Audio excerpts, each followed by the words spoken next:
Hello दोस्तों, फिर से आपका स्वागत है मेरे और आपके YouTube चैनल घोष स्कल पे। मैं हूं आपका होस्ट और दोस्त विकी। मैं आप लोगों के लिए लेके आता हूं भूतिया हॉरर स्टोरी। और एक चीज़ हाँ दोस्तों, कि मैं अभी अब आप लोगों को डेली वीडियो नहीं दे पाऊँगा। मेरी जो वीडियो आएगी एक दिन छोड़ के आएगी। जैसे अगर आज मैं डालता हूँ तो फिर मेरी वीडियो परसों डलेगी।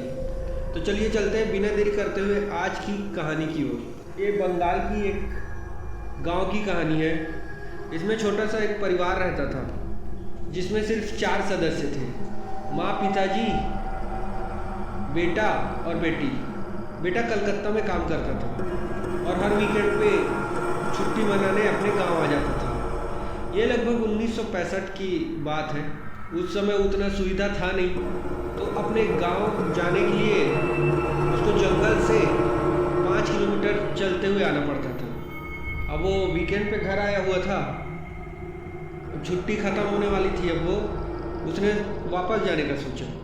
गांव से वापस कलकत्ता लौटते वक्त उसका एक एक्सीडेंट हो गया। उसका पैर फिसलने से उसका सर बड़े पत्थर से जा टकराया और फिर वो बेहोश पड़ा रहा।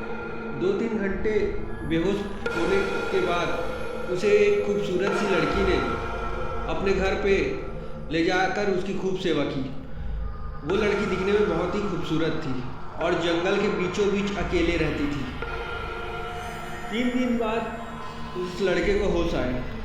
होश में आने के बाद उसने उस लड़की से पूछा कि मैं यहाँ कैसे आया? मैं तो कलकत्ता जाने के लिए निकला था। लड़की ने बताया कि आप मुझे रास्ते पे मिले और आप बिल्कुल बेहोश और बेसुध थे, तो मैंने सोचा आपको मैं अपने घर ले आऊँ और दवाई पानी करूं जिससे आप ठीक हो सके। लड़के ने उस लड़की का धन्यवाद किया और बोला कि अगर आप नहीं होती तो शायद मैं बच नहीं पाता। लड़के को चोट थोड़ा ज़्यादा आने के कारण वो बिस्तर से उठ नहीं पा रहा था। लड़की ने बोला कि और आपको कुछ समय लगेगा ठीक होने में। लड़का बोलता है कि आपके माता पिता जी कहीं दिखाई नहीं दे रहे। लड़की बोलती है कि मैं तो यहाँ अकेले रहती हूँ, मेरे साथ कोई नहीं रहता, मेरे माँ बाप पहले ही गुजर चुके हैं। लड़का तो बिस्तर से उठ नहीं पा रहा था, तो जितना भी उसका सेवा वगैरह सब लड़की ही करती। 10 से 12 दिन बीत गए। अब दोनों को एक दूसरे से वो दोनों काफ़ी क्लोज हो गए थे। इधर घर वालों को उस लड़के की चिंता हो रही थी क्योंकि 10-12 दिन से उसका कोई खबर नहीं था। घर वाले इधर पता वगैरह करने लगे। इधर लड़का ठीक हो चुका था और अपने घर वापसी जाने की तैयारी कर रहा था। वो लड़की थोड़ा से खुश नहीं थी, बहुत नाखुश थी। लड़का जैसे ही जाने के लिए उसके घर से निकला, वो पीछे से आकर उसे अपने बाहों में भर लेती और ना जाने को कहती। लड़का बोलता है कि ठीक है, मैं यहीं रुक जाता हूँ, और दोनों फिर शादी कर लेते हैं। अब 20 से 25 दिन बीत चुके थे। घर वालों की चिंता और बढ़ गई कि हमारा बेटा कहाँ है, अभी तक उसका कोई खोज खबर नहीं है। ढूंढते ढूंढते उन्हें जंगल में एक घर दिखता है घर वालों को। वहाँ जाके पता करते हैं तो उनका बेटा जो था वो वही है, मतलब वही मिलता है। उसके बाद वो अपने बेटे से कहते हैं कि चल बेटा, घर बहुत दिन हो गए तुम्हें इधर आए हुए। उसने सारी बातें अपने घर वालों से बताई लड़के ने, और ये भी बताया कि मैं इससे शादी कर चुका हूँ, तो अब मैं जाऊँगा तो ये भी साथ में जाएगी। घर वाले राजी हो गए। राजी होते भी कैसे ना, क्योंकि वो तो एक लौता लड़का था ना। बच्चे की खुशी में अपनी खुशी देखकर माँ बाप दोनों मान गए और घर चलने को कहा। पूरा परिवार राजी होने के बाद इन लोग अपने घर ले जाते हैं इनकी नई नवेली बहू को। जब पहली बार बहू घर पे आती है तो एक रस्म होता है। तो ये रस्म होता है कि जैसे ही बहू दरवाजे पे आएगी, उसको उस चावल से भरे लोटे को पैर से मारकर गिराना रहता है। वो सब उसके ननद और माँ तैयारी कर चुके थे, लेकिन बहू सोच रही थी कि मैं ये लोटे को पैर से नहीं मारूंगी। अगर मैंने अपना पैर दिखाया तो मेरी सच्चाई सामने आ जाएगी। ये सोचने के बाद वो बहू ने एक नाटक रचा। वो चक्कर खाकर बेहोश हो गई। चक्कर खा के बेहोश होने के बाद उसे उसका पति अपने रूम में ले जाता है। सब वहाँ उसे पानी के छींटे वगैरह मारकर उठाते हैं। वो बोलती है कि थोड़ी सी कमजोरी के कारण मैं बेहोश हो गई थी। सब उसकी बात मान लेते हैं और फिर सब अपने काम में लग जाते हैं। कुछ दिनों बाद उस घर में एक फंक्शन होता है। फंक्शन से एक दिन पहले सब अपने हाथ और पैरों में मेहंदी वगैरह लगा रहे थे। भाभी के ननद की सहेली रहती है जो कि सभी के हाथों और पैरों में मेहंदी लगाती रहती है। उसने अपनी भाभी के हाथों में मेहंदी लगाया और फिर पैरों में भी मेहंदी लगाने की जिद करने लगी। भाभी को तो पता था अगर ये मेरे पैर देख लेगी तो ये सबको बता देगी, मेरा राज खोल देगी। तो भाभी उठ के जाने लगी। उसी हड़बड़ी में जैसे ही उठी उससे साड़ी थोड़ा सा ऊपर हुआ। साड़ी ऊपर होने की वजह से उसकी ननद की सहेली ने उनका पैर देख लिया और उसके पैर को देखते हुए इधर भाभी ने भी उसको देख लिया।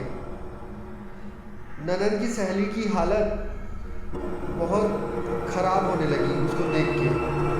ननद की सहेली ने उसकी ननद को पूरी सच्चाई बता दी। ये सच्चाई जानने के बाद उसकी जो ननद थी वो उस भाभी के पास गई और भाभी उस समय अकेली थी।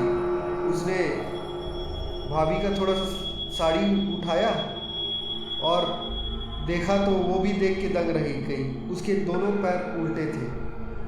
अब वो ये सच्चाई जान चुकी थी। अब उसकी भाभी बोलती है कि तूने मेरा रहस्य जान चुका है, अब तेरा जिंदा रहना मेरे लिए ठीक नहीं है। ऐसा कहकर उसे छत से धक्का देकर उसे जान से मार देती है। बेटी के मौत के हादसे से सब लोग बहुत ज़्यादा दुखी थे।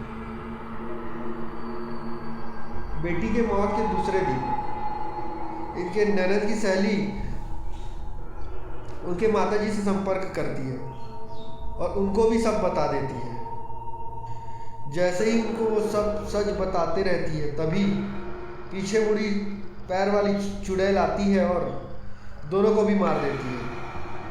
सब हैरान थे कि ये एक के बाद एक मौतें कैसे हो रही हैं। गांव वाले तरह तरह की बातें करने लगे।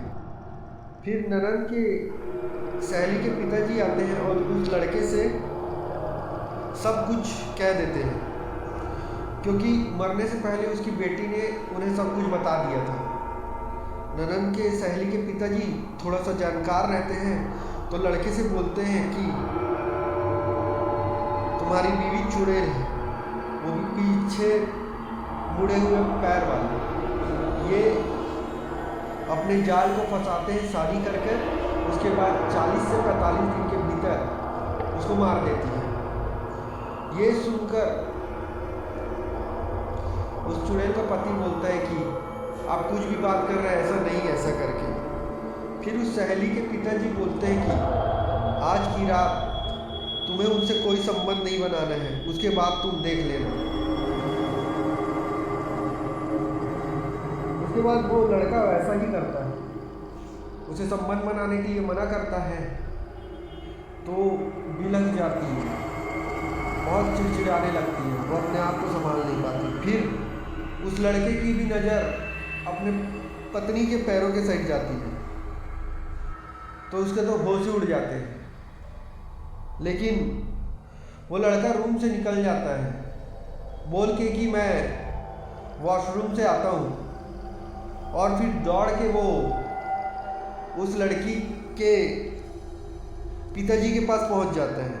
और फिर वो लड़की के पिताजी और लड़का दोनों रातों रात गाड़ी लेकर निकल जाते हैं। लेकिन उनका बीच में ही दुर्घटना होने के कारण मौत हो जाता है।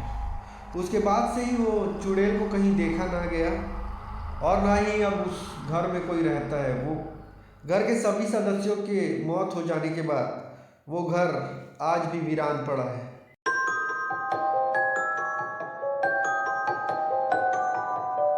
Preview.